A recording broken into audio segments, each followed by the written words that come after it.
Hi, folks.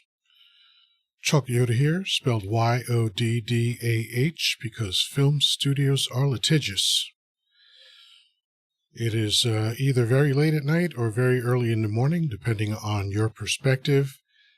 But it's Monday, September 11th, 2023. I've been making content on YouTube since March 2020.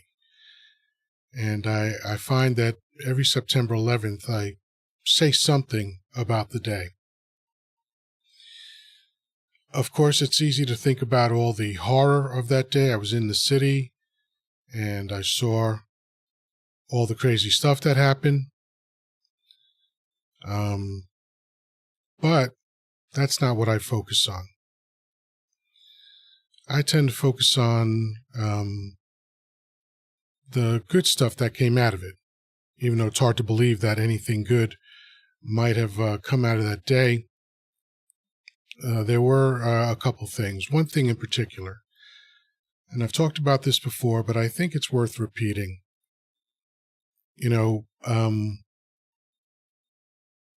Of course, there were a lot of examples of people helping people, but when you think about it, that kind of happens all the time. Strangers help strangers all the time. Firefighters do it, police officers do it, first responders do it. It's not uncommon. So even though, of course, those things are noteworthy, those examples are noteworthy, that's not what I think about the most when I think about that day. What I think about is it's something that happened, I think, if I'm remembering correctly, because the original incident happened on a Tuesday, and I think by that weekend, somewhere around Friday or Saturday, although it could have been later, I'm really not sure of the timeline, but the news media started playing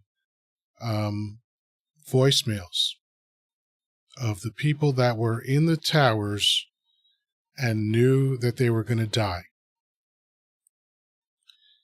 And what I found interesting about those voicemails is that none of the people called their banker or their lawyer or an investment advisor. And they definitely didn't call the person they hated the most to tell them how much they hated them. Instead, they called the person they loved the most and told them how much they loved them. And even though I understood that in life, really, relationships are everything. All kinds of relationships that we have. We have friends, we have relatives, we have romantic relationships, we have work relationships. These things they're your whole life. These relationships make up the entirety of your life. Doesn't matter the stuff you have or don't have. Doesn't matter how much money you have or don't have. It all comes down to relationships. And every year when this day rolls around, it's on my calendar as a day of remembrance. Because I just don't want to let that day recede into my memory and lose its effectiveness or its meaning to me. I like the fact that I can still remember the important meanings that came out of that day. And again, definitely not easy. Being in the city that day was insane. The scope of it was just too big to totally take in. Some of the ancillary things that were going on were surreal. Everything about that day was just very bizarre. And it took time to contextualize everything, but those voicemails were the biggest lesson for me that day. It just reminded me that no matter what is going on in my life, the only thing that's important, the only thing I can really measure my life by is my relationships. I have amazing friends, just completely spectacular people, loving, caring, supportive, and they have come to the rescue when I've needed them to. And I'm talking about recently. I'm 59 years old, but stuff goes wrong for me sometimes. And my friends are the ones that bail me out. I have an absolutely phenomenal relationship with my son. He's 38. And we live together, although it's more appropriate to say that his stuff lives with me. But when we do see each other, we have great conversations. And I can't imagine needing anything more than what I have. And I don't have much as far as material stuff. My life is not that impressive at all. I haven't really been successful at much of anything. I've just gotten by, and that's okay with me, because there are a lot of people suffering right now, and always have been. Nothing new is going on. This has always been the way of the world. Some people have everything, some people have nothing, and then the largest swath of people are somewhere in between. And I'm somewhere in between.